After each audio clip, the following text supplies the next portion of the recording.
যাদের oily skin plus acne prawn তারা ভাবছেন কোন সানস্ক্রিন ইউজ করবেন, তাদের জন্য আজকে এই ভিডিওটি। ভ্যালেন্সিয়া জিউ এর natural plus sunblock plus collagen sunscreen, এটি হচ্ছে মেড ইন কোরিয়া। প্রথমেই বলে দিই, এটি ইউজ করলে আপনার স্কিন অয়েল কন্ট্রোল করবে প্লাস ময়েশ্চারাইজার রাখবে, আর ত্বকে আমাদের ছিটছিটে ভাবও করবে না। এটা ইউজ করতে হবে, ফার্স্টে ময়েশ্চারাইজার লাগাতে হবে, ডিরেক্ট সানব্লক ইউজ করা যায় না।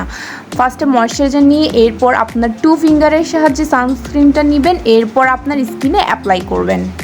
এখন আসি আসল কথাতে, রোদের তাপে যদি আমরা সানস্ক্রিন ইউজ না করি তাহলে আমাদের ত্বক দ্রুত পুড়িয়ে যাবে, প্লাস কালচে হয়ে যাবে, প্লাস অল্প বয়সে ম্যাস্তাও পড়ে যাবে।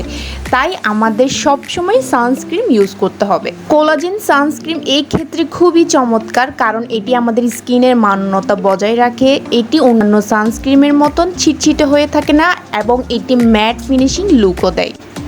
এটি অন্যান্য সানস্ক্রিমের মতন হোয়াইট কাস্টও দেয় না। আপনারা চাইলে এই সানস্ক্রিমের উপর পাউডার ইউজ করতে পারেন, প্লাস মেকআপও ইউজ করতে পারেন। ভালো রেজাল্ট পাওয়ার জন্য অ্যাটলিস্ট সানস্ক্রিন 4 ঘন্টা পর পর অ্যাপ্লাই করতে পারবেন। আর এই সানস্ক্রিনটা 100% অথেন্টিকটা পেয়ে যাবেন আমার স্ক্রিনে দেওয়া সিম্পলি শপিং এই পেজটাতে। ভালো লাগলে লাইক, কমেন্ট, শেয়ার।